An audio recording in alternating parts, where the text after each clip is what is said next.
Hello, selamat pagi kepada Puan Syida. Nama saya ialah Kumar. Saya seorang pelajar sains kesihatan di MSU College. Saya akan buat subjek First Aid tahun ini. Saya ingin membentangkan yang bertajuk drowning, lemas. Drowning ini berlaku berbagai jenis. Okey, contoh-contoh adalah pada mereka yang tidak tahu berenang ataupun pada mereka yang sesak nafas, penyakit asma ataupun pada mereka yang mengambil alkohol yang berlebihan.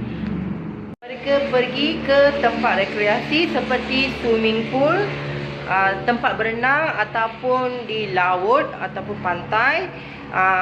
Pada mereka yang tidak tahu belajar berenang, drowning ini akan berlaku pada mereka.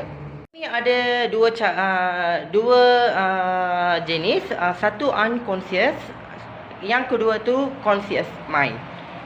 Saya pada mereka yang tahu mereka apabila sudah lemas di pantai ataupun di mana-mana tempat rekreasi, mereka yang tahu sedar diri ataupun tidak sedar diri. Okey, sekarang saya nak bentangkan cara buat treatment ataupun cara mengatasi masalah. Okey, kalau kita dah nampak seseorang tu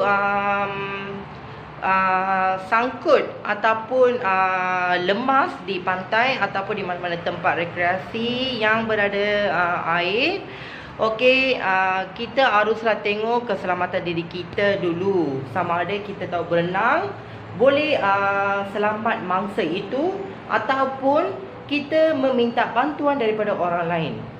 Bila kita sudah tahu seseorang tu lemas di pantai ataupun di swimming pool, kita haruslah minta bantuan orang yang terdekat dengan cepat. Memanggil orang daripada orang yang terdekat, meminta bantuan tarik mangsa tu daripada lemas.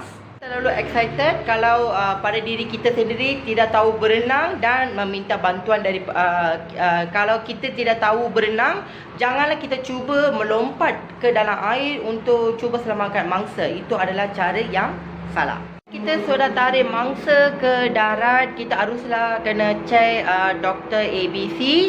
Okey, primary check, okey, sama ada mangsa itu boleh nafas ke tidak. Kalau mangsa itu masih lagi sedar, tidak perlu buat CPR. Kita cuma memanggil bantuan medical assistant untuk melanjutkan treatment dia.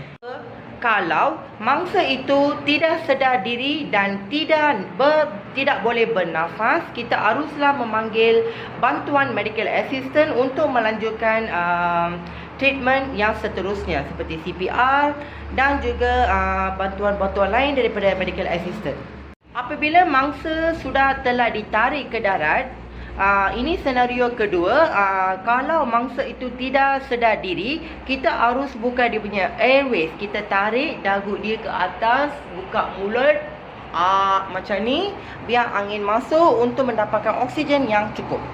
Tindaklah dengan secepat mungkin mendapatkan bantuan daripada orang yang bersebelah ataupun bantuan daripada medical assistant untuk melanjutkan dan menyelamatkan mangsa.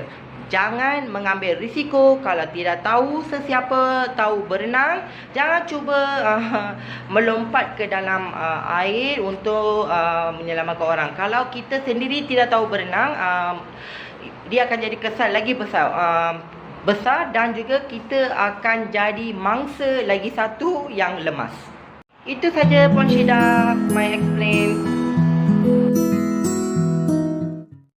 Punca-punca berlaku drowning ini seperti tadi saya kata, yang first video, apabila seseorang mangsa sudah lemas di dalam air. Okey, apa yang kita tengok dalam filem, mereka sambil lemas sambil minta bantuan. Actually benda tu tidak benar.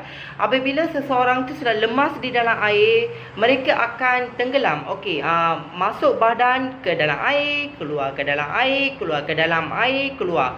Okey, dalam beberapa kali mereka sudah masuk dalam air keluar, okey, mereka akan telan air banyak. Apabila mereka telan air banyak, air itu akan merosakkan paru-paru. Apabila paru-paru dipenuh dengan air, barulah mereka akan lemas dan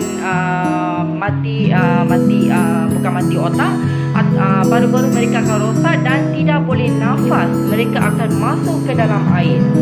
Untuk menghindar ataupun mengelakkan situasi begini, untuk keselamatan diri, kita haruslah pakai life jacket. Walau bagaimanapun, walaupun kita tahu berenang di dasar laut ataupun di swimming pool, itu adalah cara untuk selamatkan diri. Kita harus kena pakai life